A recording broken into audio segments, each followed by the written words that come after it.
Hello everyone, how to Tuts back with another new video, and in this video I'll guide you how to make your BandLab account private.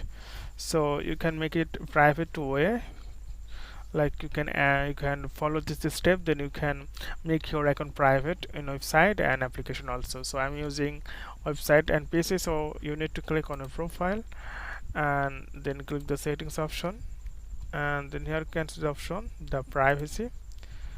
Click on the privacy, and then you can see private account. So there is no mark here, so simply click here and then make account private. Making your profile private will stop active boost campaign, so make private. So once you're done, then